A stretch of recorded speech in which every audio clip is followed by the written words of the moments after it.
All right. Fuck. Now I gotta memorize this shit again. Okay. Yeah, Welcome this to is the 5th episode. You don't. Yeah. Okay. Look, man. It's kind of hard. I should honestly practice it more. I suppose, Okay. do you have like a dedicated like intro Yeah, every time? we do. Or do you have a I feel like doing like a pre-recorded theme song kind of thing? You know what I mean? We do have a theme song Yeah. already that we've chosen, but like we haven't figured out at what point we're gonna put it in. And like, is it gonna be like right away in the beginning or like after we do our I introductions? think it's got to be right in the beginning. Okay, Yeah. that's how I did the second episode because I just uploaded that today. Honestly, we should just start like how Joe Rogan starts. How does he start? Oh, okay, yeah. We're live. No. I was gonna say he's the Well, he has you clout. can't even. He has clout though. He already has the clout where it doesn't matter. Yeah, actually, you know who has? Well, they're going backwards now, but have you heard of the Fresh and Fit podcast? It's like- I have because they got in a lot of trouble recently Yeah. for like what did they do? they were just going at a couple different people, but they Mhm. always have some like memeable moments of Yeah. like gold diggers or Yeah. Instagram thoughts saying some Uh-huh. crazy things, Mhm. or just men saying like Just being out of pocket. toxic. They're like the toxic But yeah, they are masculinity toxic. Yeah. podcast, Uh-huh. basically. You know? Yeah. So I've heard. Because, like, isn't, like, their main goal was supposed to be, like, you know, talking about how, like, bringing up men, you know, by being, like, healthy and fit and, like, stuff like that, right? Yeah, well, it's more of just you would think that from the title, but it's more of like what like their biggest thing is more about women. Like modern women want all the benefits of being a traditional woman and being like courted by a man, and a man supports them and has money and is like a macho, but also they like want to be treated like modern women where they don't have to cook or clean or have kids or like be feminine or soft or like bring anything to the table. You know what I mean? And they think that having they think that attraction, in the same way that a man is attractive, a woman is attractive, where like a man, you get more successful, you get more money, more experience, more power, whatever, that makes women attracted to you. Whereas like I don't know. Most guys I talk to, they don't really care what their woman does as long as they're kind of passionate and they're good people and they're attractive. You know what I mean? Like that's not a turn on if you make a lot of money as a woman. You know, that's true. They say that every It's a episode. bonus. You know, exactly. Yeah. They bring it up every episode. Yeah. Yeah. You're really speaking to a specific demographic, I see. Yeah. Okay. Okay. Who actually has this memorized? Do you? Kinda. Okay. I'll try it, and if I fail more than 2 times, you're gonna do it. Okay. All right. Let me run through this then. Welcome to the Live and Learn podcast. If you're new to the pod, we talk about finance, lifestyle, and the many things in between. So, blah, blah, blah. Okay. It's like All right. sentence. Yeah. Okay, but look, it's kind of hard. Okay, leave me alone. All right. So I'm gonna start it up. We've already been started, but Yeah, we'll just we've do been it started for a while. formal now. We're wasting battery. The longer we go. All right. Okay. give me my goddamn time. Okay. No pressure. Okay. Welcome to the Live and Learn podcast. If you're new to the pod, we talk about finance, lifestyle, and the many things in between. I'm David G. I'm Cooper. I'm Arpon. And today we have a special guest, I'm Christian. Christian. Right on. Thanks for coming, Christian. Yeah. Thanks for having me. So yeah, and what the fuck else do I say? If you live for the good moments, And learn from the bad. you're in the right You're in the right place. This is the Live and Learn podcast. Oh yeah, let's go. All right. So today we are going to be talking about what a successful college graduate is supposed to look like. So I think a lot of people have ideas on this as far as like, you know, you go to high school, you get into college, you graduate, you know, you get your job. Get your and dream job. I feel like that's like a big the dream emphasis. job. Okay. All on, right. like, Yeah. Let's say that. Like Yeah. you get your dream job, you know, you're getting like, you know, great pay, you're working for like you're like stable, you make your like, you know, proper income, you buy a house maybe eventually, all that stuff. and With we're some gonna- adventure in between, obviously. if you're allotted, if you have the time to do that, you might have too much. You might not have enough time in your busy schedule. Mhm. But we're gonna be talking about how we're not that. Yeah. Okay, so what does a successful college graduate even look like? Does anyone have anything to say there?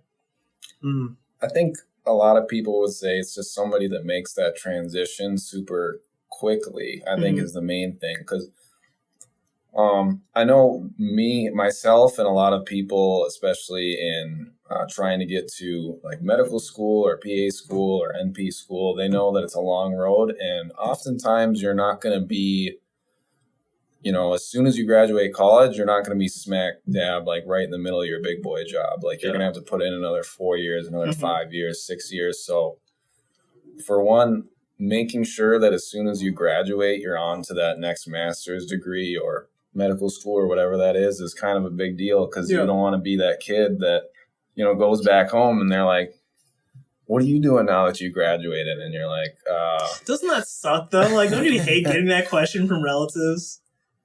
yeah, I don't know if it's just because back in the day, that was the reality for most people, was they did graduate and immediately they went to that job. And for whatever reason, that's just not the case now. I don't know if it's like, more competition because everybody has a degree or... Well, I think it's like a combination. Like, obviously, we have like the age of like the boomers, like, and everything was easy for them back then. Like, a lot of the time, they didn't even need a degree. But it has a lot to do with like higher competition. There are a lot more people in like a variety of like different fields. So you have to like either be really good at what you're doing, or like, and sometimes even if you're really good, it doesn't matter. You just have to either have that connection into it or wait a really long time. Yeah, you have to have like the perfect resume, but also those really niche things that they're looking for to just be a total standout. For a while it was enough to be the, Black Native American Chinese kid to get into the door, but in all reality now it's like dude, do you know how Harvard has like 70% like Chinese exchange students? And like right now they're like being denied because they have too many of them. Exactly, yeah. They're not reaching their diversity quota. I think it probably has a lot to do with that. But also just because they have too many. Okay. Yeah. Affirmative action almost overcorrected a little bit. Yeah, I think so. Yeah. But now it's like you got to have a real, like, very niche thing to set you apart. Like you went to Africa to, do some kind of volunteering help the experience wildebeest or something. Yeah, just something wild on your resume. Yeah. No, that's definitely, you can't just like come out of college just with your degree and expect to be even remotely high up on like a hiring list for any company, or like getting into medical school either. You can't just get your degree and expect to advance. Nowadays, you need to have that internship, or you need to have that extra experience and references to go along with it. And I have several friends who they haven't moved. They just graduated and they got their jobs right off the gate just because they had already worked that internship, and they were just looking for that opportunity to be hired right after graduation. True. Well, that's a big... Internships are a lot bigger deal, I think, than people talk about in college, I guess. That internships and co-ops, because you're right. I don't think they talk about them enough, but because they end up being like super important, especially for like degrees like engineering, medicine, and like a lot of like stuff in like the STEM department in general. Because if you don't have some type of like internship before graduating, you have a significantly harder time of like finding a job afterwards. Yeah. And that's just like not good for a lot of kids. I think it's not really a bit matter. Closer. Yeah, I don't think it's really a matter of graduating college or not graduating college. I think it's just a matter of having that forward momentum in general. Because you can be a college graduate graduate and not do anything with your life for 100%. Yeah. There's like plenty of people who've like gotten their degree and ended up not actually using it because like one, they couldn't have found a job, or they're just not motivated. Yeah. They're like school smart. They know how to do the schoolwork because it's carefully laid out for them. Yeah. I have a cousin who has a master's degree in architecture, but he works at like a hardware store. And when they offered him a promotion to leadership at the hardware store, he didn't want it because he thought it was going to be too much responsibility. Are you seriously? Are you serious right now? Yeah. He lives in Oregon. So yeah, well, but that's the thing at the same time is that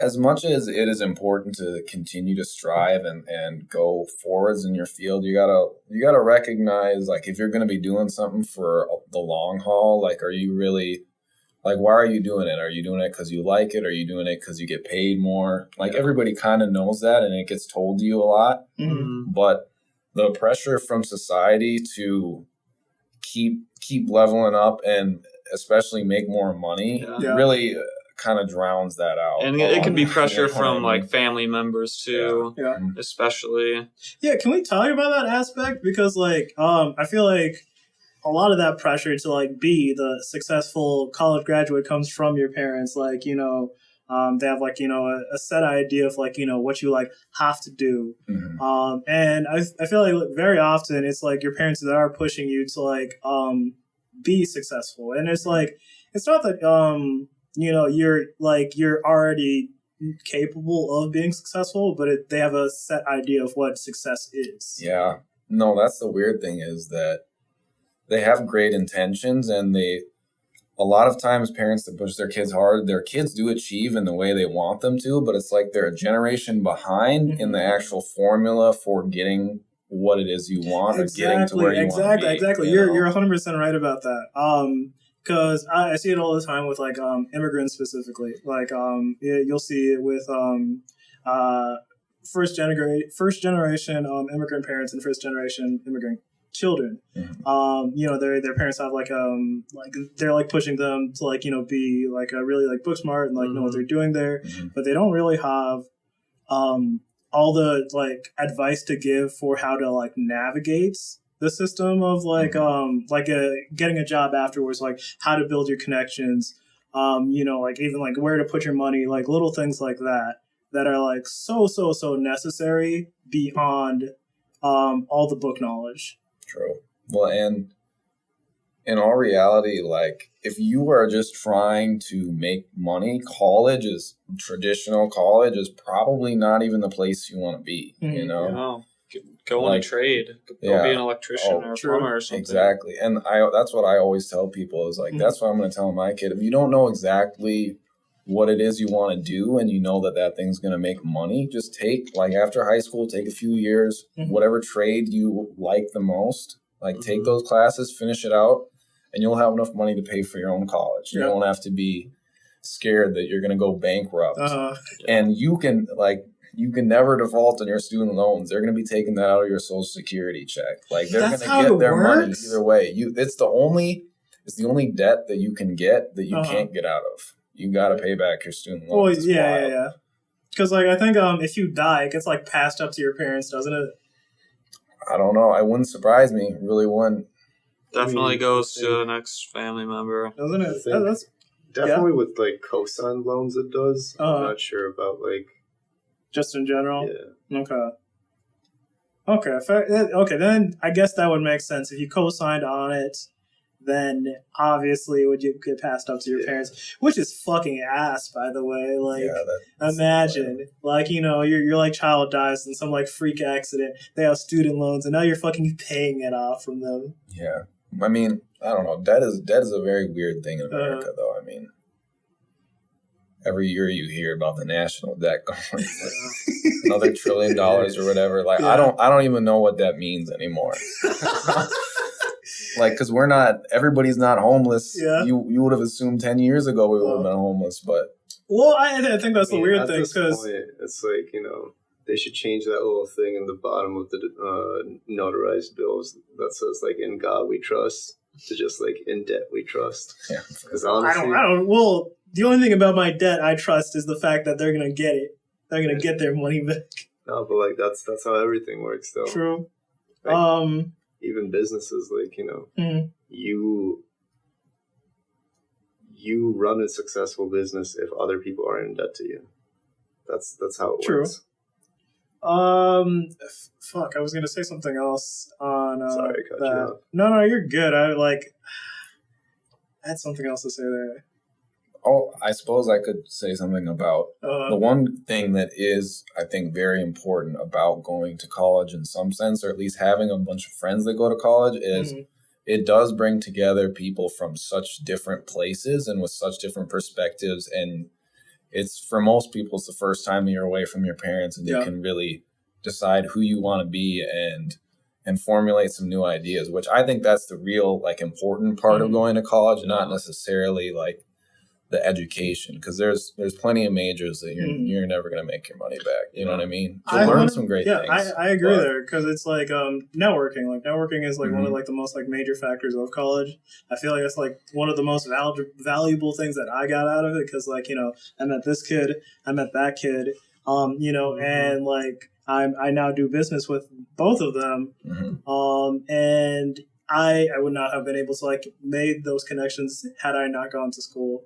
Like, and there's also like that, if you don't go to school, I feel like you end up with like a small town syndrome.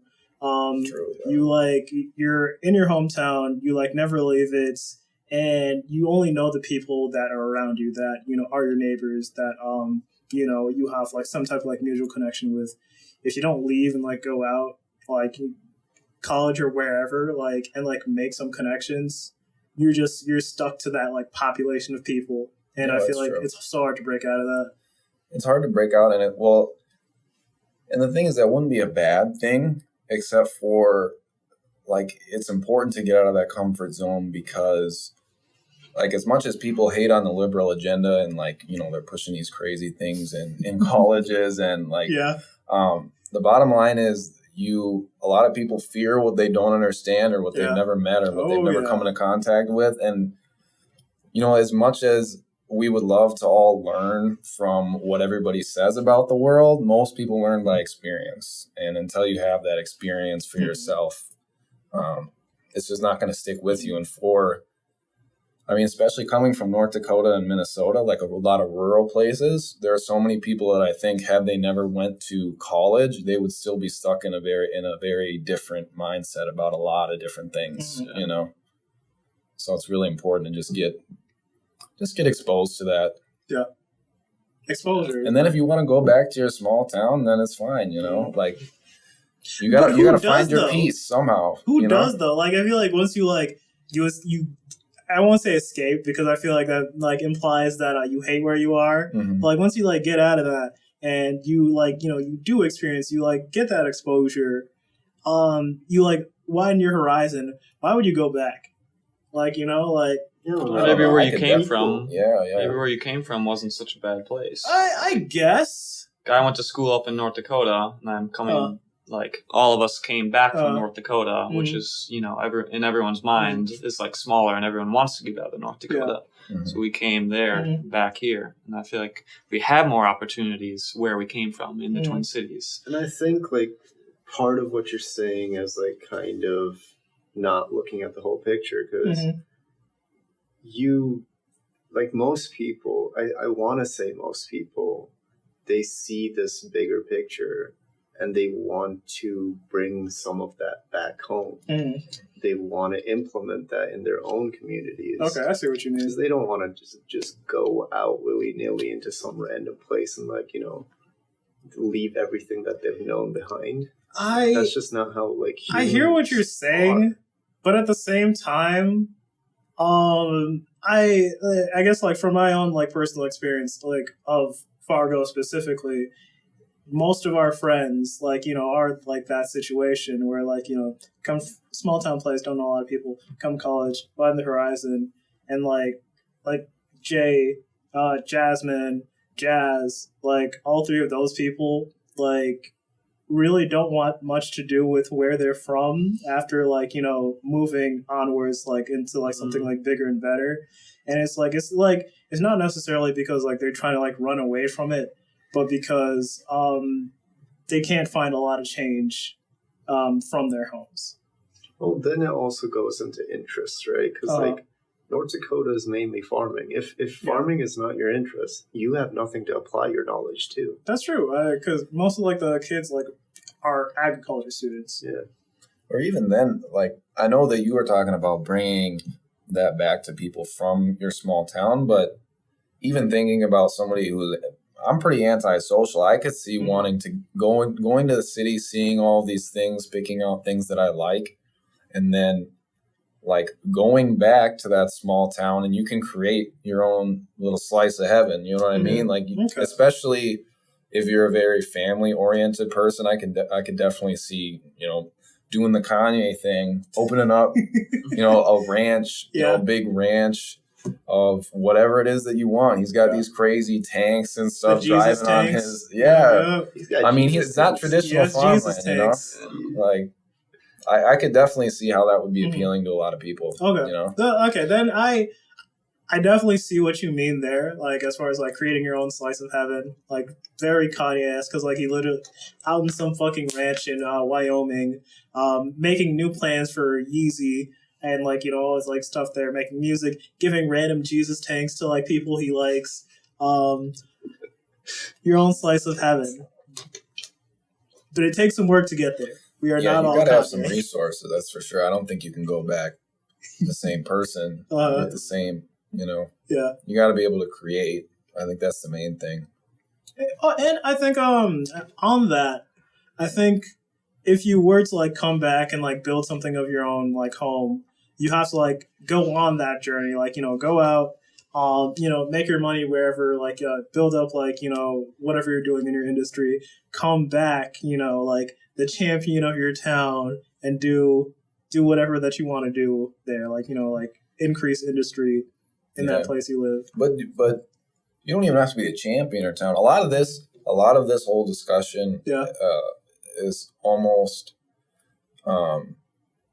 like a ego-driven discussion, you know what I mean? Or society is a very ego-driven society. So it's very difficult to separate yourself from that. And you can do a lot of things for your ego, but it won't necessarily make you happy. I think everybody knows that. But like I think a lot of us have alluded to during this, it's very hard. It's a lot easier said than done to do what makes you happy versus do what will make your image and your friends and your family and your community and your legacy, like doing things for all those things as opposed to just doing things for what you enjoy. And if you don't set, I think I can't remember who said this, but it was something about, you know, you should set a long-term goal that you can never reach, and you should make sure that the process of getting to that is something that you enjoy, because in all reality, a goal is like a very fleeting thing. You know what I mean? And is that like a shoot for the stars, land on the moon type deal?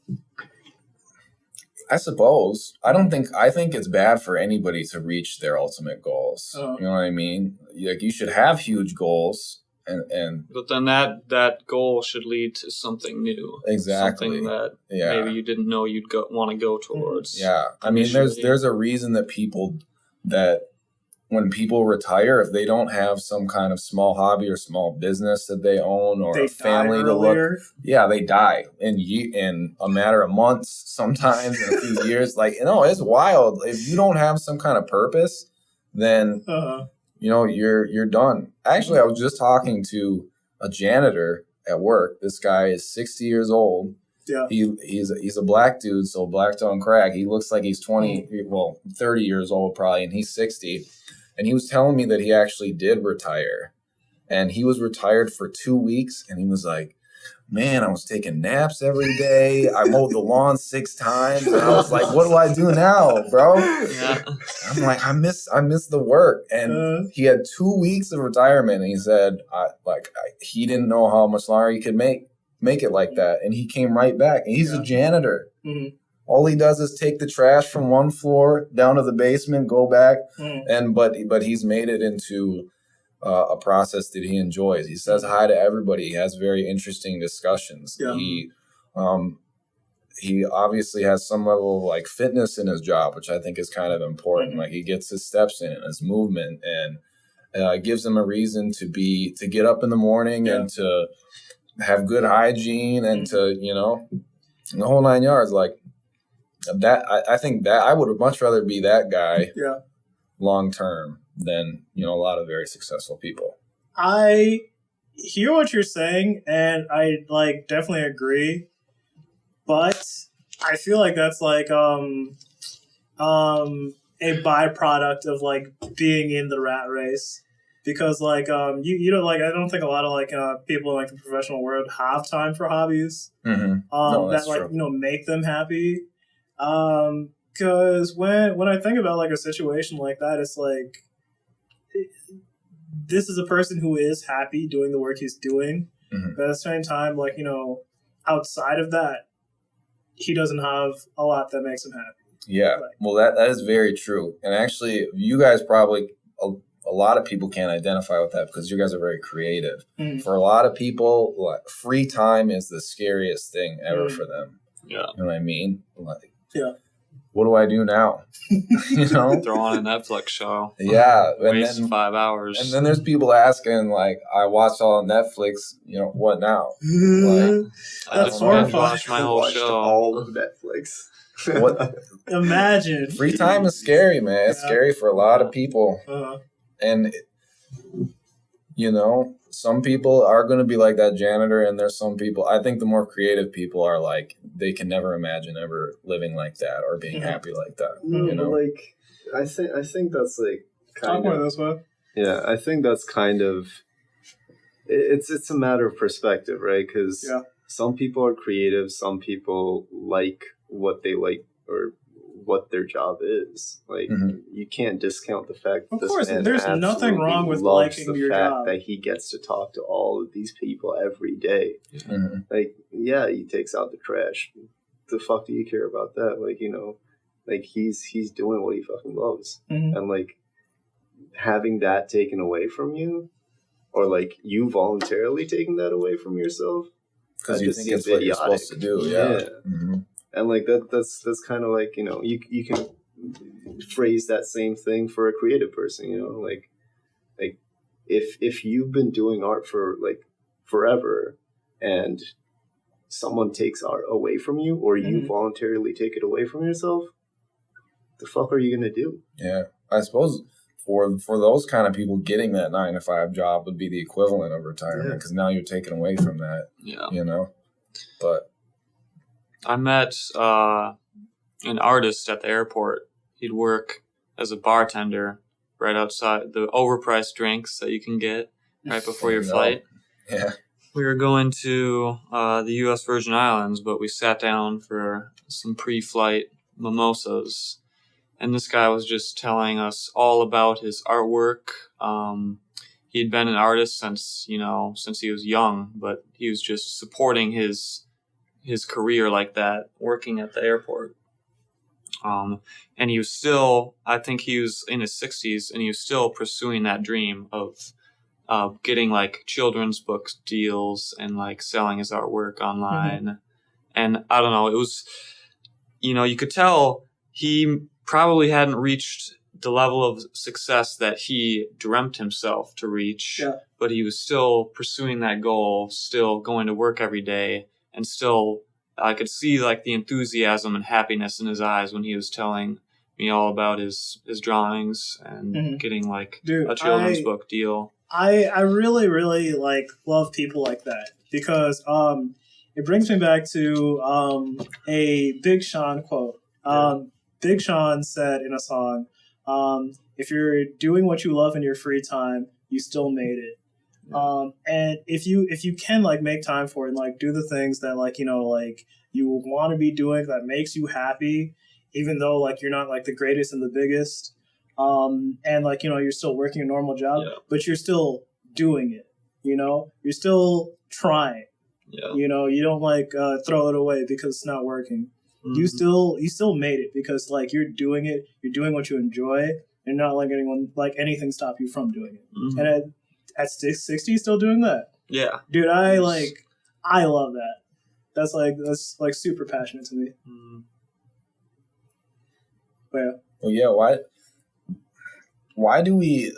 Well, I guess I know. Everybody knows why you want whatever you do to be super popular. But it seems like in a culture where we've seen, it's almost like as a culture we're aware that we should go through some sort of ego death. Like we leave like high school, everybody's got the hormones running. Everybody has a huge ego. It matters who you're dating, if you're on the varsity football team, like all this stuff. And you just can't wait to, like, college is the best time for most people because they're finally out of that and they feel like people have gotten away from that kind of ego-driven mindset. But then it's like we get out of high school and it slowly comes back to us, you know, and it matters how big we are or that people like this or X amount of people like that. I just find it weird that we can't run away from it. Yeah, exactly. You get the big job or you're the doctor or anything like that. Dude, I don't think a lot of people can get away from it because it's like so like hardwired into us or like into like most people.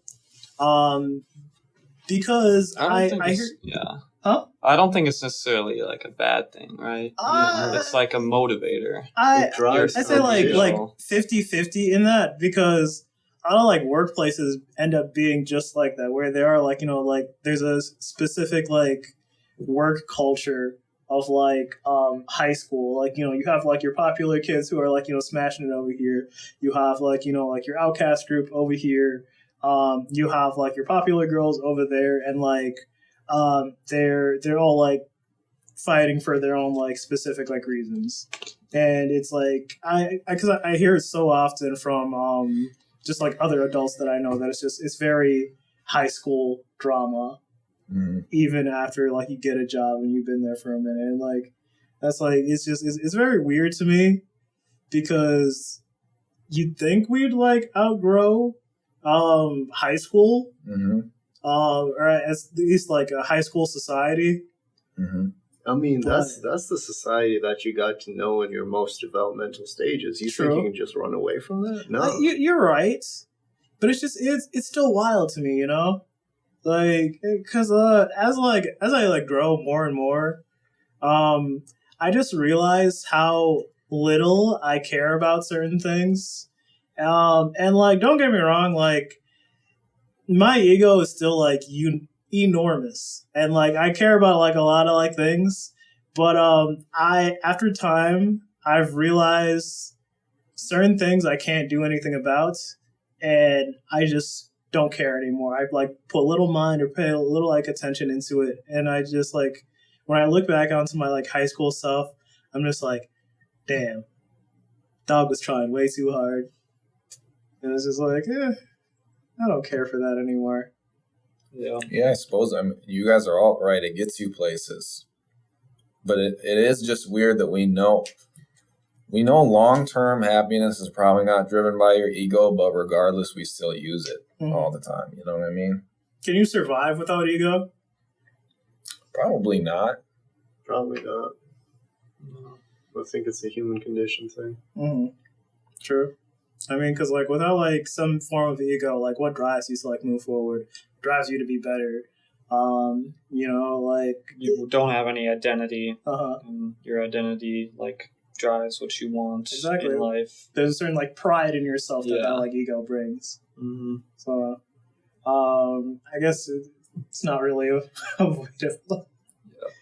Okay, well, Christian, do you think you are a successful college graduate? I would say no, just because even after all this talk, you know, the bottom line is the conversations that you're really going to have with people, they're going to be looking to check the box of, did you go right from college to med school, or PA school for me? And I didn't do that. So do I consider myself successful? Again, no, because I don't ever want to be, when you fall into that, you know, I am successful now. Uh-huh. Someone might look at you and think you're very successful, but then yourself looking at you, or like someone who's hiring you or accepting you into med school, they're looking at those boxes. Mm-hmm. Yeah, they're looking at those boxes, and as me looking at myself, it's another one of those things where I, just like that janitor, as soon as I consider myself successful, I don't know where to go from there, because that is what drives you, is the next thing. Like, I definitely have recognized that I want to be in healthcare and I want to be in medicine, but the capacity in which I want to be in it has changed a lot, because I've realized what part of the process I would actually enjoy doing. Yeah. Like, originally in college, I thought I might want to be a biochemist, or I thought I might want to do even become a pharmacist, or design drugs or something in that capacity. So my first kind of job in the field was as a medicinal chemistry lab assistant. Yeah, because I wanted to dip my toe in the water and see, and I absolutely hated it.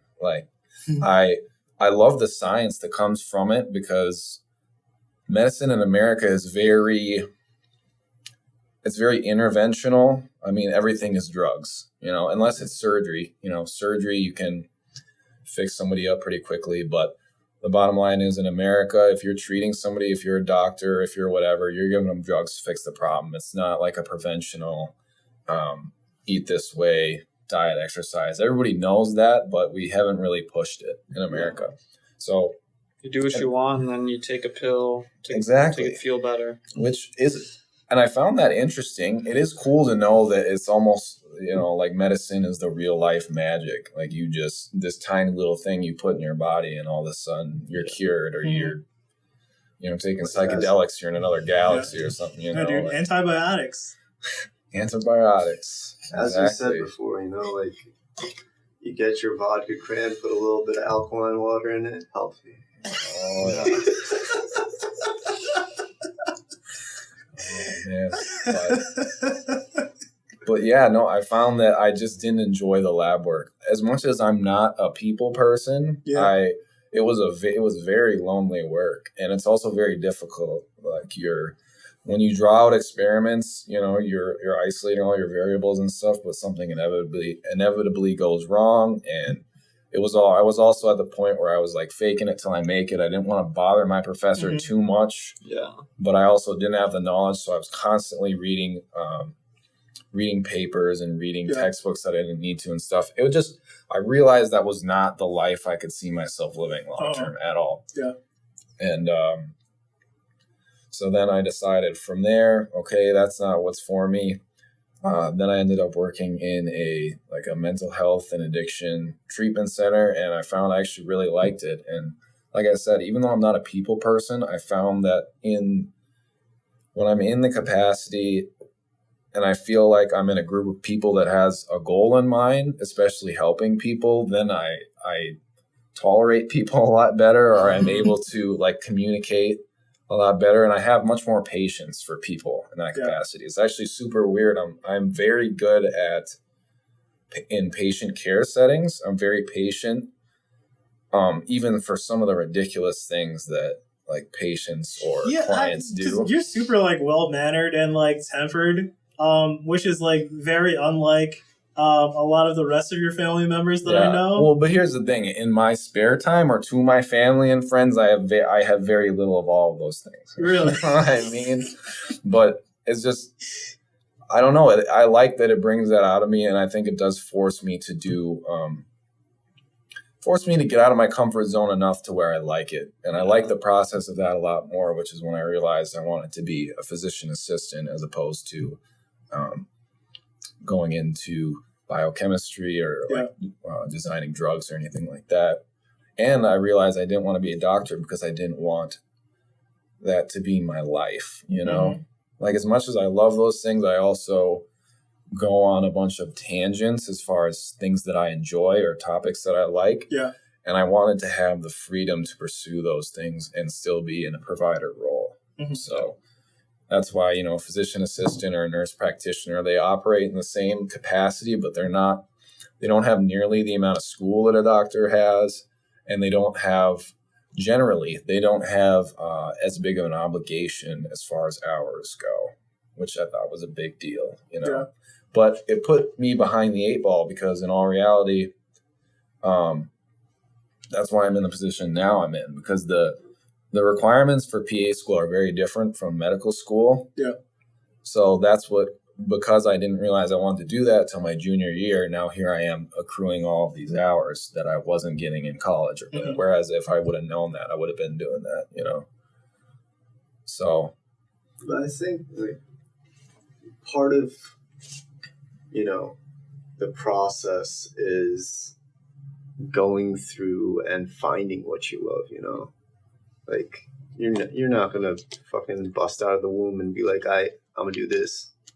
And that's just unrealistic. Like, you gotta struggle through all this bullshit to find the 1-2 couple things that you love, Yeah. and then strive for that. And we're talking about the successful college student, what that looks like. And I think it's someone like you who's tried out those different avenues, trying out your different interests until you finally work your way into what feels right. And who knows, maybe you'll switch up what you're doing again, but you know, you're getting that experience and you're figuring out what you want to do and what you don't like. So I think that's definitely a trait successful college grads will have as they've explored the different avenues. Mm-hmm. Yeah, hopefully. I think, you should make it sustainable and something that you actually want long term. But all that being said, you still, you know, you go through those thoughts in your head. Like, I know people that have gotten into medical school, and I'm like, wait, are you serious? Like, you're really going to be treating people like they're morons, or like they have like bad character? What do you mean by that? Just a lot of variables. There's a lot of dumb doctors, honestly, for real. People don't realize that. I don't know why doctors are put on pedestals like they know a lot of things, but there are a lot of not intelligent doctors. There are a lot of sponges in a lot of bodies. Yeah. And I don't know, the other thing is that same comparison thing. Even I chose to go to the U of M because it was their College of Biological Sciences was like a much more competitive environment, I guess, than a lot of the environments I was thinking of going to. And that kind of hurt my GPA, whereas if I would have went to other places, like when I went back, I had to take some classes at MSUM, for example, and I knew a couple doctors in my classes, and I knew what I knew compared to what they knew, and I was just like, wow. Yeah, it's kind of like the big fish in a little pond or little fish in a big pond idea. It makes you question when to go out on the limb or how you should have done it. Was it all worth it? You know what I mean? Yeah. Like I can say all this stuff about how I really enjoyed the journey. I've enjoyed the process. And, you know, you said you don't come out of the womb knowing what you want to do, but you really wish you did, right? Yeah. Well, everyone expects you to know. Yeah. Everyone expects you to know, like, how you're going to, like, figure it out or just, like... I think and it's just not part ever of the case. Part of it is also the fact that, like, society glamorizes these, like, young, successful people. Uh-huh. Well, who, like, yeah. just you're not a found something millionaire by really 25. fast. Uh-huh. Because, dude, like, it's... I find it, like, wild because when I talk to, like, actual, like, successful professionals, they tell me all the time about, like, how, like, ridiculous it is to, like, expect someone to be, like, successful, like, in their 20s, like, successful by, like, 30. Like, you know, really a lot of these, like, big people that I know didn't find, like, major success until, like, you know, they were in, like, their mid-30s, like, late 30s, and, like, that is true. you know, all this stuff, it doesn't, like, happen, like, out the gates. Like, even, like, finding out, like, what you, like, you know, want to do, like, you know, like, figuring that out by before you reach 25 or before you reach, like, 30 is, like, ideal, but it's not always the case, you know? Like... But yet people are still following, like, People's Magazine, and like, the first person on there is the 19-year-old who just made it. Well, and that's the thing. That's why, like, we are talking about what does the successful college graduate look like? Because, like, when I think about that question, I think about it in like, our modern terms today. Not like the standard way, because the successful college graduate, I don't think is like a real thing. I think it is an idea that doesn't actually exist. Because like, let's say like, you do follow like the standard, you like graduate, you like get a job, and like, you're working like right away. If you're like lucky, maybe you'll like, whatever you're doing, you'll be getting paid like between 50 and 70K. Maybe if you're lucky, those are like nice numbers. We can talk about the happiness curve too, like how much money do you need to make to be How much happy. do you need to sell your soul to the devil? And anything more than that, then the happiness curves go down. Yeah, it's really tough. And that's why I say it's like it's not an easy thing to do. Like, and I think like we're probably all here guilty of like putting ourselves like under that pressure. Maybe like necessarily the like like school bound, but like the success like part of it. Like you need to be like, so like it's good to like put yourself like on a set track, like you were saying like earlier. Give yourself like a really stupid goal that you don't think you're gonna reach, and like just like try your hardest there. But like a lot of us are guilty of like putting a lot of pressure on ourselves, and I think letting ourselves down. Yeah, and you're right. Like ourselves. Exactly. But it's okay to like experience those disappointments because we are only human. And, like we're not infallible. At the same time, I do think it works as extremely good catalyst to make people do what they want to do. Yeah. Because like if you're stuck in a shit job, like, and you think, oh damn, like I want to be doing this right now. I see these people that I follow doing this right now. Like that makes you want to move. It makes you want to be somewhere. Of course. Because like I think that's helpful in some in some manners. And like once it gets into the extremes, like anything in the extreme is bad, right? Yeah. And like I think it's just finding that middle ground. You're 100% right, because I think like after working on like the Ford shoot last week, didn't that like rile you up as far as like getting to like work with these like executive professionals and like being like, wow, okay, like how do I have to like hustle to like get close to where they are? Like like setting those like standards for yourself are really important. And like I can't say it much differently. So like finding like that happy medium where like hustle, but also hey, doing what I can, it's I don't know. It's interesting, It brings me back to the one what's it? Baby Keem and Kendrick Lamar's song. Let's get this shit. And then maybe sometimes just top the morning. That is actually a horrible song. I'm really not a fan of it. Okay, the thing is, I don't know whether or not to take that song seriously, because it's like what is the song? It's like Range Brothers. Range Brothers is the song. And, it's like, I can't tell if he's being serious with that bar, because it's literally just like, let's get this shit. Let's get this shit. Let's get this shit. Top of the morning. Top of the morning. I don't know whether or not it's serious. I don't know what Kendrick is preparing for. Like, I don't know if he's preparing to drop an album full of enacting white voices. You know what I mean? But it's like on that one, on his like country accent or whatever on the single for Baby Keem. Yeah. What was it? Family Ties, where he's like, how's it going, brother? Something, brother. Yeah. But is he ready to drop a whole album in that style? He's exploring a new genre. I mean, Kendrick's known for having different voices. Yeah, and I think true. That's what makes him like extremely unique. That's definitely what set him apart. But like, it's like, when I like heard those like features, I was like, damn, Kendrick, how are you gonna say you're gonna be smoking everybody's top fives and you like this is what you're doing? Like, because like I'll listen to that song in the gym, like Range Brothers, and I'll be like, like Baby Keem will be on. He'll be like, Rolly gang, Rolly gang, Rolly gang, Rover gang, Rover gang, Rover gang. I'm like, damn, inspirational. And then Kendrick Lamar's bit will come on, and then he's just like top of the morning, and I'm just like, I can't help but laugh.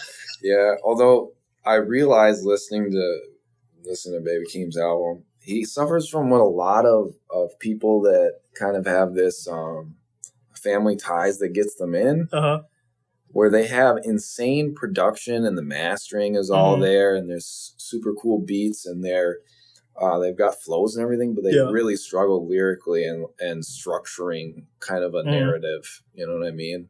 It's kind of like Jaden Smith had that problem for a long time. What about, do you ever listen to any of Willow Smith's music? I haven't for a long time. She's been dropping some new stuff recently. Really? Is she, because when she first came out, wasn't she was very pop oriented? She was very pop. Definitely. So I didn't really buy into it right away because I just couldn't. Yeah, no, sometimes I can't get away from that feeling where it's like, wow, your parents were super successful, so you were kind of born into that success and more or less destined to it. Because obviously someone like that in that position is going to have a lot of expectations on them, possibly from their parents. It's like, wow, my parents were Will Smith, and who's their... Jaden Smith. Jada. Yeah. I know Will Smith, and what's his wife's name? Oh, his wife's name? Jada, yeah. Jada Smith. Yeah, obviously, like, they have a lot to live up to. Yeah. So... No, that's still impressive. I don't take anything away from those people. I don't know if it's harder even to be in that position, but... I think with the expectations being on them, it's probably hard. But then as far as like resources and connections go, they're like pretty set up. Because, dude, that's like why, like, when Jaden Smith like first like hopped up on the scene, I like honestly was not fucking with him because like it was just like, wow, this is a fake rapper. Like, he got his like clout from his dad. He's like piping up a persona that he's never had before, and I was not buying it. I really didn't like it. But then I listened to a few of his songs. I was like, as long as you talk about what you know. Yeah. You know what I mean? No, it wasn't bad. I think it's also a problem when big people who already have those connections come out with songs. I think it's a problem of like, hey, like established rappers, they have like dozens of albums of music that you've never heard. Yeah. Because they were shit back then. Yeah. But you have this person who's had all these connections, and they have the money and like resources to get the advertisement that they need to get their first album to like debut that big. That's terrible because like you're putting out some of like your most experimental like novice work and expecting it to be like this big shit competing with these people that have like literally canned billions of songs. And that's the thing, like it's like that hustle that like I feel like that big like hustle to grind to like get on top is like I value it a lot, and that's like part of the reason why I dislike Jaden Smith to begin with, because like you didn't like you said, like he got like everything he needed and hopped up on the scene and was like big instantly. But like I think just like the genuineness of like working like like getting it out the mud is like so like valuable to being like a fan favorite, because like that's like what we see from like people like Lil Baby right now. Lil Baby is probably the most popular rapper right now. And part of that has to do with like him coming from like like the very big like trap background, like he was literally like selling drugs and like whatever. But he decided, hey, this rapping or this like drug dealing stuff does not have a lot of longevity. I have some friends that rap. He was actually like had family that knew who Young Thug was, so he was already like connected with Young Thug, and Young Thug was actually one of the people who told him, hey, stop selling drugs, start rapping. So he really didn't get it out the mud, then, is what you're telling me. Yeah. He Young Thug, and then... Okay, fair. And that's another Young thing. Thug's my family friend, it's fun. Okay. To be fair, technically he didn't get it all the way out the mud. And like that's another like really big thing. Because like I'm like a pretty big music fan, and like I'll like watch like interviews with like artists like every once in a while. And like what I've like come to find out is a lot of these like big guys didn't really like start from the bottom. They started from like the middle. Yeah. Because like ASAP Ferg's dad is literally an artist that's like worked with like big labels for like just creating like random art for stuff. For instance, he worked with fucking Diddy to like make the Bad Boy logo. So like big connection there. Who's another one? Fucking Juice World is actually the nephew of Young Dolph. There's a lot of like random people like that where they just have some like random connection, and like that's they kind of get like a jump start. And that doesn't discount the quality of their work, but it does slightly discount how hard they worked for it. Does it really? I don't know. It obviously took them some work to get noticed by these guys. Because like then we go into the whole like 7 nodes of connection, right? Everybody is connected to everybody in the world through 7 people. Like you just got to find the right people. True.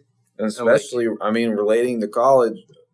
At the end of the day, it really is connections. It's who you know. It's not what you know. That's why your degree doesn't matter at the end of the day.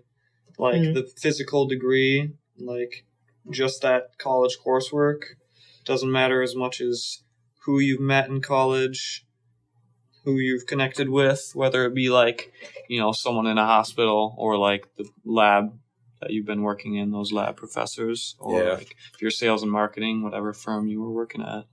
Plus, I think it also goes into like, just asking people like, what is your life story? Because like most people don't give a shit.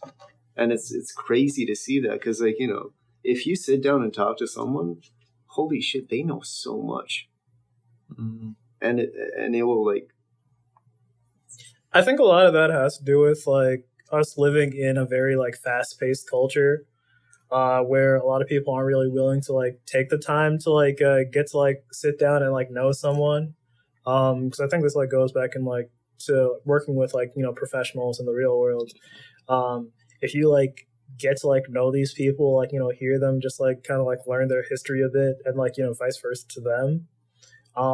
Like connections like that become so like meaningful because like you become like you're being real with this person, and like I think realness, like genuineness, is like kind of rare these days. I feel like a lot of interactions you have with people, it's like transactional or something, or it's like a party conversation where you're just like making small talk and then moving on, where genuineness is definitely a little more rare, but once you do get to know somebody and know their backstory, then you can start developing a recourse and a relationship with someone, and that's where the benefits, like the true long-term benefits of having a connection, are going to pay off. 100%. But it would be exhausting to be genuine. They're genuine all the time, though. Sure. Like have genuine interactions, like just with, I don't know, with like a bellhop or with like if somebody, I guess as a nursing assistant you kind of do because you actually have that time. But like if your waiter, your waitress every time was genuine with you, and you were having a bad day, and you're like, bro, just go. It's not even about like being genuine. It's about like wanting to like just know about people because like waiters and waitresses, they will make significantly more money if they like entertain and like actually talk to their customers. That's that's just factual. And I think like everybody wants to be talked to. They want to be acknowledged. Everyone wants to hear their name. Because like that whole thing as far as like building connections made me think about on like our production last week. I was doing like work in a specific location. So there is a role on a production called lockout, where you have to basically like block off a certain location so that civilians don't enter the recording set. And while doing that, I literally met a couple that was from that moved to Minnesota from California. That then they were like actual like other like film professionals that like have been doing work in California. I like literally chatted it up with them for like 10, 15 minutes while like I had them like stopped, and like they were just like telling me about like just like past work, and then I mentioned to them, hey, Minnesota's like film and production industry is like really big here. You should get involved. I like literally gave them like the avenues to do so. Like I hooked it up there. We traded contact information, and then I was just like wow, it's just like what are the chances? Yeah, exactly. And that was really cool. And like on that same day, I also met a fucking actor that like was like in like a few like decently big like movies. Like I met a dude who had shot who was inside Fargo, the Fargo movie, and he was also in the Mighty Ducks, and like he told me like a few other things, and I was just like talking to this dude because like he saw me like just like standing around, and like was like, hey, what are you doing there? And I was like, I'm like just like telling people they can't go, and we started a conversation, and he was like telling me about how he's an actor, and I was like, hey, give me your information so I can look you up on IMDb, and I was like, wow, so cool.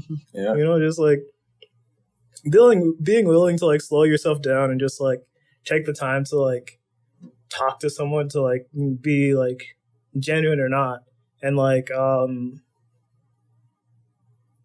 I feel like it just like adds depth to like yourself, because like you feel a little humbled. Yeah, it's like the humbledness of it, and you like add depth to your character, I feel like, but yeah, everybody wants to feel connected. I suppose we don't have to get real philosophical or get into psychedelics or any of that, but at the end of the day, everybody does want to feel connected, and everybody is connected in all reality. Gotta say, psychedelics, great catalyst. Yeah. There is kind of a sense of satisfaction from saying, like, you'd brag if you saw, Leonardo DiCaprio or someone, or Jamie Foxx or some got their signature. You'd be showing that off all day long. There's some satisfaction about meeting someone else who's found success like that, and then maybe something that you're telling that person you got the advice from that actor, and you got that experience. Have any of you ever met somebody and been wildly disappointed? Oh, about their character? Just in general, or been like, really, that's him or that's her. You know what I mean?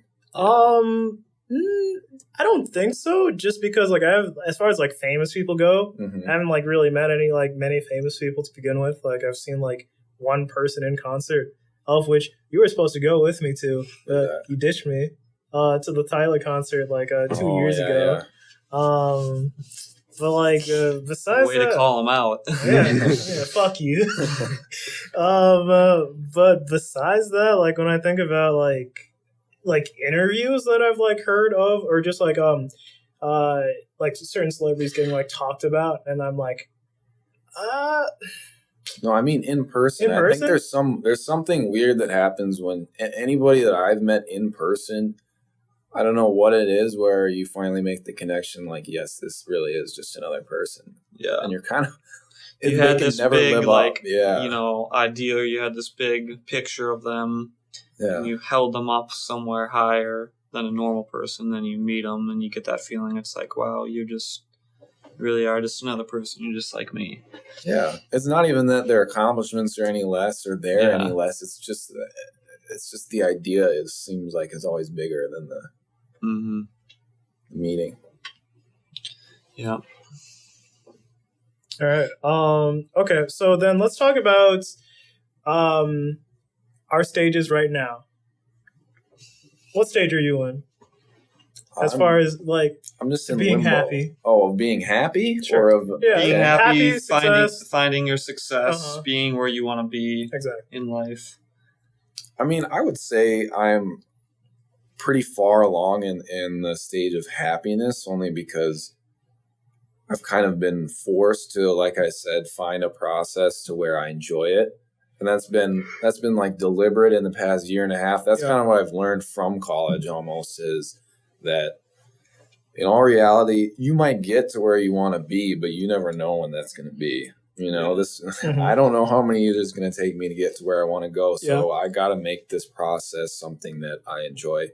And I've definitely been deliberate in doing that. So I would say I'm happy, and I'm at the points where I'm not happy, I at least am self-aware enough to know, like, maybe I feel unhappy, but I can kind of reframe it and put it into perspective and think, you know, this will pass. Or like, you know, when, especially, you know, a lot of people have mental illness, and your mental illnesses lie Yeah. to you. Your anxiety, your depression lies to you. And when you have that thing long enough, it's never going to go away, but you're going to be able to, like, kind of dissociate how you feel versus how reality really is. Yeah. And eventually be able to bring yourself back quicker than before, you know? So that's what I've been working on. That's why I would say, like, I'm happy. I'm very far along in the course of happiness. You know what I mean? Mhm. Yeah. But not necessarily career wise or success wise. Yeah. Yeah. Okay. And so, what are your steps then? Like, how are you trying to get to what right now? How are you trying to get to where you want to be? The main thing is just, I got to do whatever I can to get into PA school at this point, which is just get more hours. At this point, it's a waiting game. I've already, like, applied and everything, and I'm just Mhm. waiting to hear back whether I got interviews. But knowing how life goes, I'm already formulating my backup plan, right? So Yeah. I've already decided, if I don't get in this time around, Yeah. most people that get into PA school are 27. So in all reality, who knows? But Yeah. I'll Tell us a probably bit go about in. that backup. The backup, I'm gonna get a BSN, which is like a bachelor's in nursing. Okay. And then I'll just work as a nurse, because I actually found, now that I worked in a hospital, nurses do a lot more than you think. It's actually a pretty fun job. Mhm. So that's something where I could see myself actually enjoying in the interim, and I can keep applying to PA school, or if I want to, I can just become a nurse practitioner. Yeah. In the same. You know. While you're doing that, you're making the bag. Exactly. There's nurses will never not have a job, and there's a lot of Mhm. hospitals in general. The bonuses are just crazy because there's so many shortages. So even now, like, I make $18.50 as a CNA, but the bonuses, because of how short we are, is just insane. It's like, if you pick up an 8-hour shift, it's $200. If you pick up a 4-hour shift, it's $100 bonus. So now, I mean, I can plan it to where I'm like, usually I work a double once or twice, maybe once a week. And you got to think, like, you get 8 hours and you get overtime for the first 4 hours after 8, which is time and a half. And then you get double time for the last 4. So even though I'm a CNA, even though I'm in my mind, I'm low on the totem pole, like, I can still make the money. Like, I make $450, $500 in a day. You know what I mean?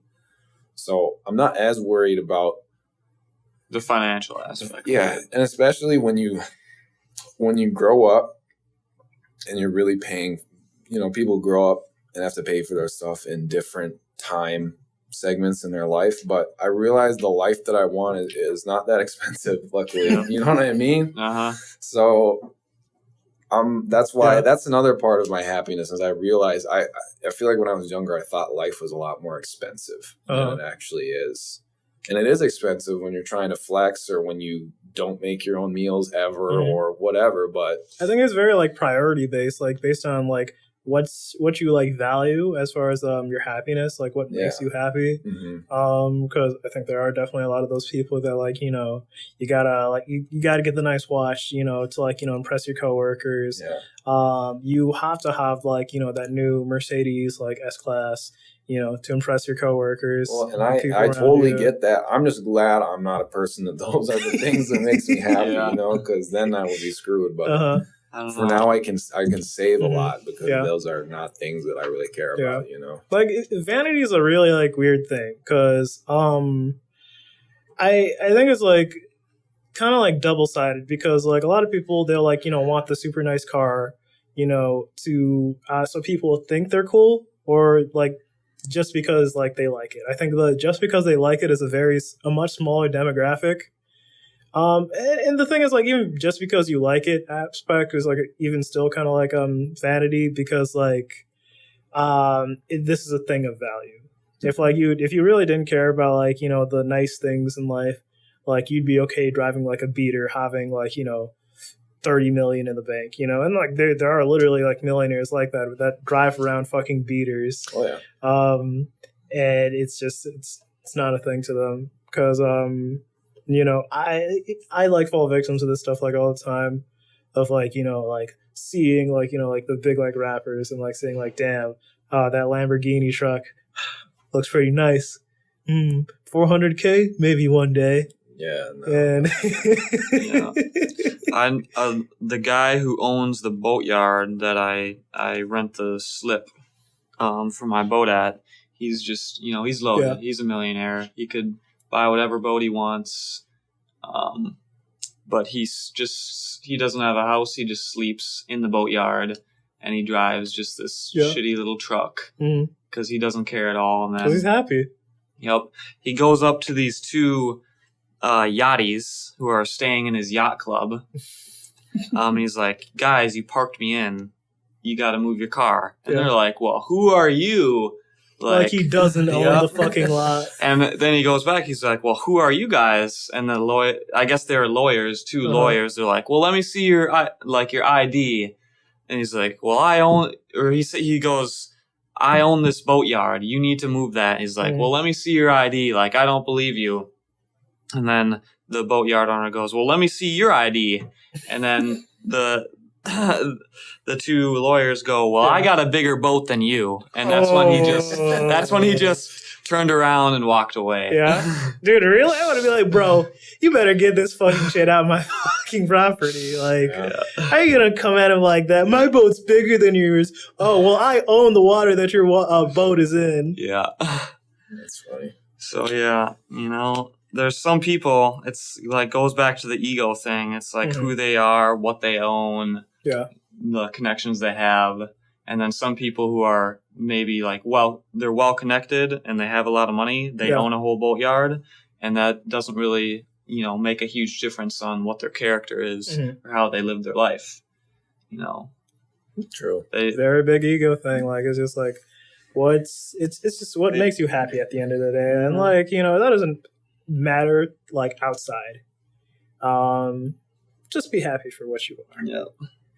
You know, although let's be honest here, like I totally get, now that I'm thinking about it, there's a lot of people I understand their ego because, in all reality, not everybody is like genetically blessed, or let's say we strip away all the material things or whatever of the world and you just have who you are, you know, how you talk, how you present yourself, you know, your physique, your face, whatever. I think that I can understand being really materialistic if you feel like you have to cover up for like genetic quote unquote weaknesses. You know what I mean? Fair.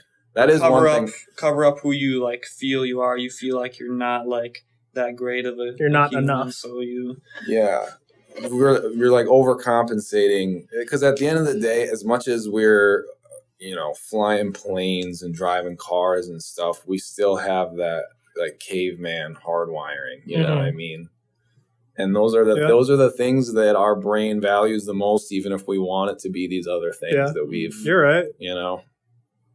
So there, I understand the ego, like, dude. If you were born ugly and you got a big yacht, okay, you know, I can't be mad at you if you're trying to flex on me, you know what I'm saying? No, I mean, definitely like, not. I think that's like part of like the like ugly doctor syndrome. Like, you know, you got this like ugly doctor that like is making like big bank, multi-millions a year. His wife is super hot. Like, you know, you do certain things to compensate for others, and like it's like vanity, ego, like it's a lot of things. And you're right, you know.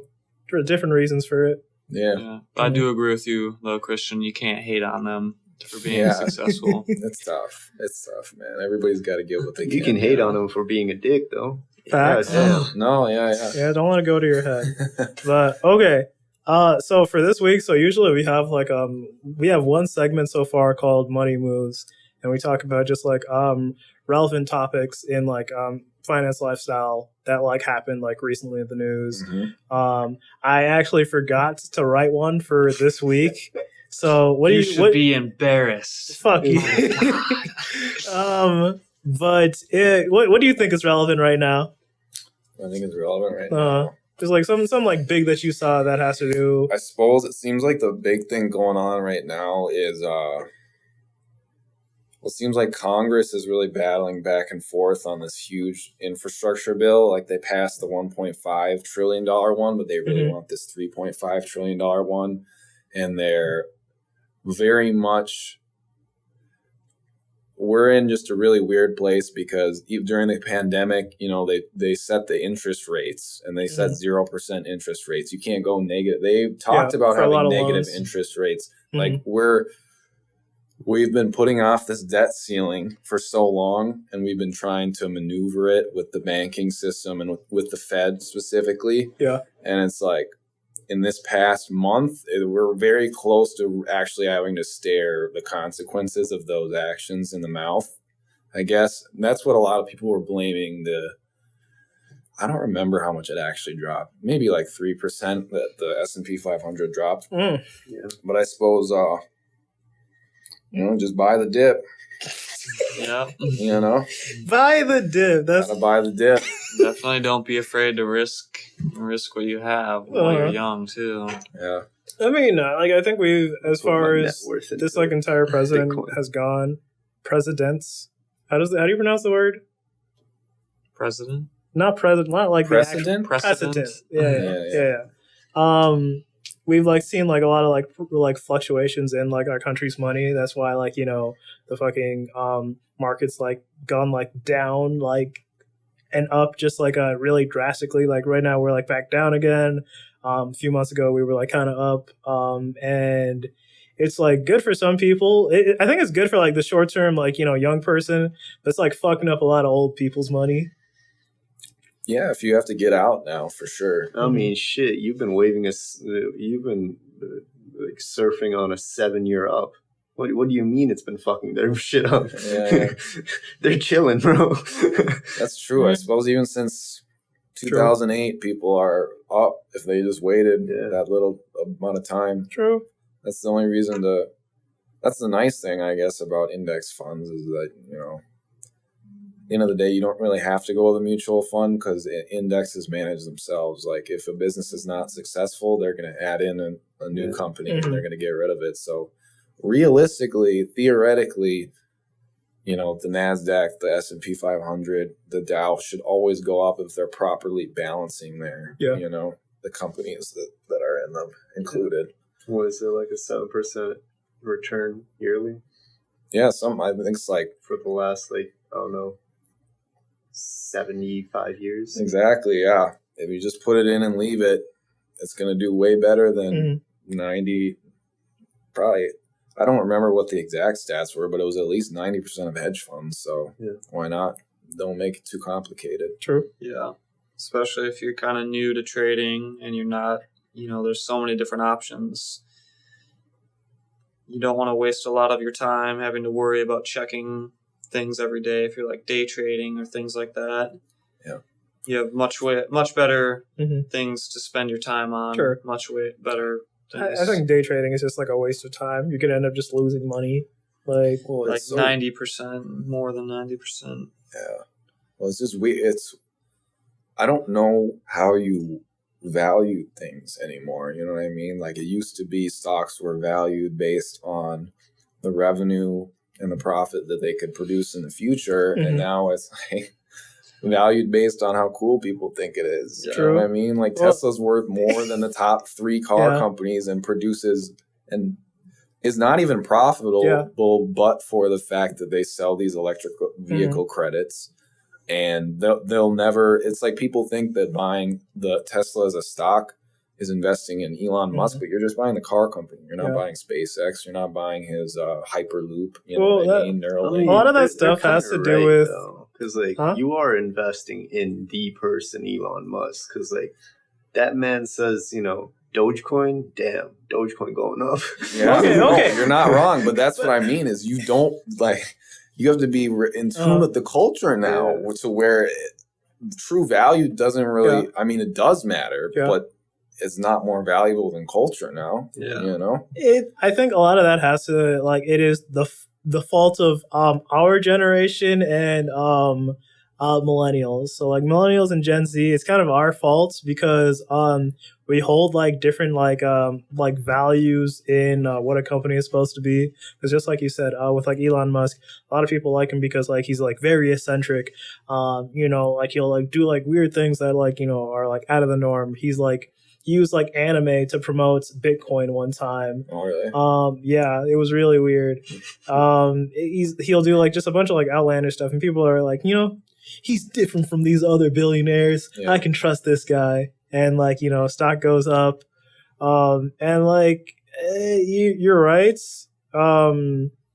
They're not. You're right about like the profitability of the company. I don't think Tesla has like made money since like they came up on the scene, because like every year I think they're either taking a loss or like breaking even, based on the amount of like debt the company's actually in to like produce their cars, because initially they didn't have like enough capital to actually like run the company. That's take on like a lot of debt to like produce the amount of cars that they're pushing out, and they're trying to like pretty open sure up. they get a lot of grants from the U.S. government. Yeah, Yeah, they're they're profitable just solely off that. It's not because of the cars. But they're not making money though. They're not making money. I'm just saying they're profitable. They're not in the red now. Mm-hmm. Sure. But who knows? Well, that's a huge reason, I guess, why Elon Musk wanted Biden to continue, because I guess Trump was going to pull a lot of those EV credits out. So, and that's like his whole. That's all of Tesla's business right now. Mm-hmm. But I mean, aren't those like credits really only like usable in a few states? Like I know, like in California, it's like really big because I think you're allowed like 2 years of like free like credits to like charge your car. I think you also like get like a tax cut for buying an electric car as well. Mhm. But that's the only state I've like heard doing stuff like that. I'm not aware of like any others. Well, but on a company scale, Uh, the U.S. had a law where if you're a certain size car company, you have to produce a certain amount of like electric vehicles. mhm.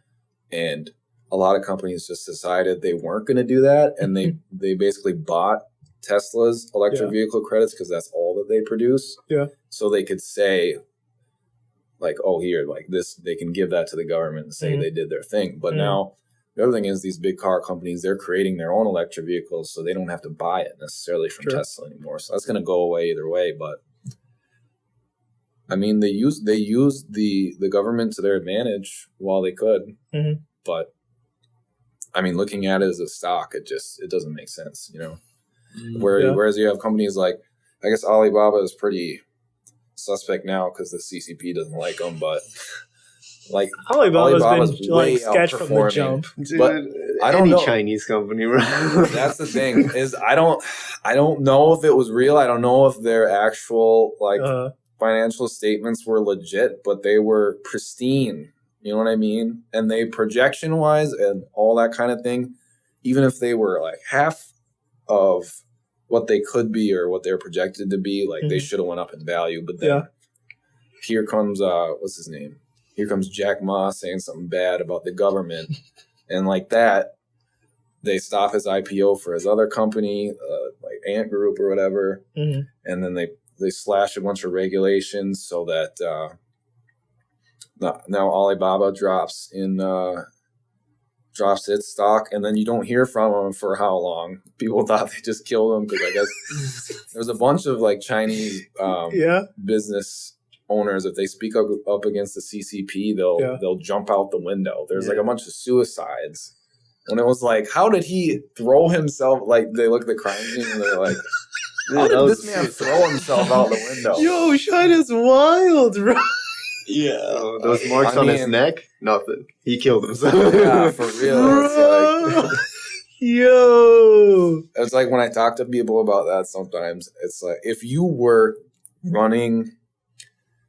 playing Grand Theft Auto of like creating the perfect capitalistic country, it would be China. You know what I mean? Like you just convince your massive population that they need to sacrifice for the government. You have an oligarchy that controls things, controls. Isn't that the wildest thing? Because like I think China still considers itself a communist country. Oh no, they're running capitalism to a T. Like there's a lot of SJWs that think the U.S. is very capitalistic. It is for sure, but it's on another level over there. I think China is one of the biggest free markets like ever. I think Hong Kong is the only place that like tops it. Yeah. And if you're talking to the right person, both are the same. Wait, is Hong Kong is that a thing too? I thought it was just Taiwan. Dude, no, like I'm pretty sure it's like Hong Kong too, right? Like China has like a lot of claim over like a lot of those small areas in that general region. Well, you guys see, you can't say if you acknowledge Hong Kong, like some NBA players acknowledge Hong Kong and John Cena acknowledged Hong Kong. No, it was Taiwan. He like apologized to China for saying Taiwan was a country. Oh, really? That's and what it was? like he apologized in Mandarin. Yeah. So like wild, a lot of people were like really mad at him because it was like, wow, bro, you really gonna like bend over and like take it because of your margins are gonna be lower. Yeah. Man, it's wild what goes on behind the scenes. Yeah. Especially politics. That's a weird thing. That's one of the weird topics I've got into, like, the older I am, politics. But the more you get into it, it's like, it really is similar to, what is it, House of Cards. Like, that's really how they do business. Like, it really is these huge super PACs and people behind the scenes that are doing pulling the strings and controlling the narratives. And I don't know. It's entertaining, I'll tell you that much. Especially, as much as like Trump made it very difficult for I guess I don't know if you guys want to talk about politics on this, but we're at an open segment here, so okay. I was just gonna say I love talking to people about Trump because it's very interesting. And I consider myself a libertarian. I consider myself someone that can look at things objectively, or at least try. And I understand why people love Trump, and I would understand why people hate Trump. Because, like, as a conservative, Trump is probably one of the best presidents we've ever had in office. As far as the things he was able to accomplish. Like, if you're a conservative and you're pro-life, and he snuck in a bunch of people onto the Supreme Court that they're really actually legitimately challenging Roe v. Wade now, like if that's what you wanted, you really did that. There's like a bunch of, he actually brought a bunch of business back from other countries where they were, you place your business in another place so you can get the tax cuts. Yeah. He made it, he brought down the business tax to the point where it was actually, they could do that, which in all reality didn't really make a dent in the whole thing, but on paper he did that. I guess immigration, he didn't actually accomplish a lot there, but there are a lot of things that Trump did that as a conservative I can completely understand policy-wise why you would love him. Sure.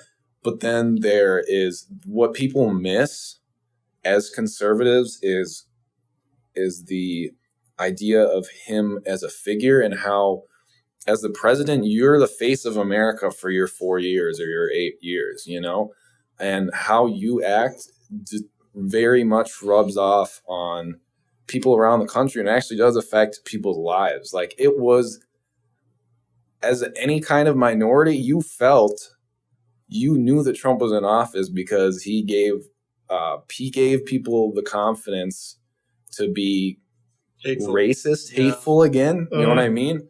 And it doesn't matter if you can say all you want about it being a media bias or him putting him like the media skewing him in this light or showing him in this light. But the bottom line is he did change the country, and you could tangibly feel it in the tension between parties. Like during the election, I don't know if I have ever felt the collective stress of the U.S. at once as during the election. You just knew. Like either way, there was going to be some serious, like something was going to pop off, or there was going to be a big sigh of relief, and then you hadn't felt that feeling for so long that you just assumed something else was going to happen. And then yes, it definitely did. But man, it made for some great entertainment at the same Great time. memes. Yeah. No, I mean, like, I think Fox specifically, or like just like a lot of like newscasters are kind of like sad right now because they don't have those like hot pieces to run anymore. Like things are like a lot less chill. Like Biden isn't as much of a commercial president as Trump was. You can Not only as talk about eccentric and Yes, You yes. can only talk about Alzheimer's about Biden for so long. You know what I mean? Sleepy Joe, like it was cool a while ago, but I don't know. QAnon, like you don't get to hear crazy QAnon conspiracies anymore. You know how entertaining it is to hear that politicians are drinking children's blood to live forever. Like I never thought that would be a real thing. Well, dude, the thing is, like, I wasn't even taken aback by that because like I've seen that shit in like TV shows where like rich like multimillionaires will get like the blood of like young healthy men and like pump it into their bodies to feel young again. Well, yeah, well, in a The whole TV Get show, Out but this is syndrome. real life. People Yeah, really I thought know. this. People really That's what I'm died saying. for this. You know what I mean? Could you imagine? Like I read an article about how actually it was interesting. A lot of Bernie Sanders supporters actually were very staunch Trump supporters, and after QAnon, because it's more of a like the populist movement of like it's the ordinary person versus these like imaginary like billionaires and cabals that run the world, you know, and that's what they were kind of The getting New behind with World Bernie Order. and yeah. And it doesn't matter if it's Bernie that's fighting them or Trump, that's what they're getting behind, you know? Yeah. And you're locked up in your home for COVID, so why not go I think deep? it was like the perfect storm, you know? Like all these like aspects like put together and people just like had the reins to run wild and they did. And it's just like I think that was one of America's worst mental health crises. Oh, for sure. Like I mean that more like metaphorically than literally, just because I don't think people were okay. It was that or like the crazy just came out and we got to see what crazy really looked like for a hot second. It's true American freedom, baby. That's one way to put it. I don't think we could handle anything worse than that. You know. I don't know how. Yeah, the more I don't know how bad it's separated you gonna get. make people, the crazier things we do are believing, you know? Oh yeah, And, I like- mean, like we like literally lived through like two of the most like divided years in like I feel like the past few decades, and it wasn't good. It wasn't very good. I hope we're Things are only getting more polarizing. Yeah, it is weird. It's, It's weird to me that masks became a polarizing thing. Yeah.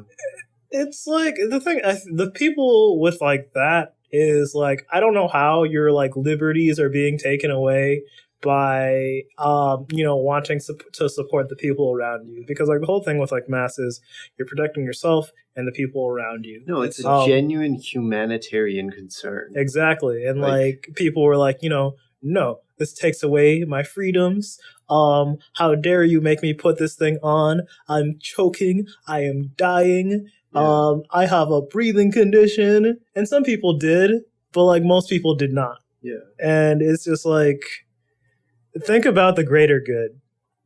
But No, I understand as like a libertarian, I totally understand the freedom to choose. You know what I mean? But at the same time, why freely choose to be that kid? exactly. You know what I mean? Mhm.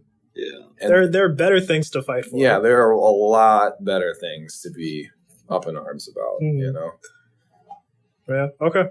I think that's a pretty solid point to end on.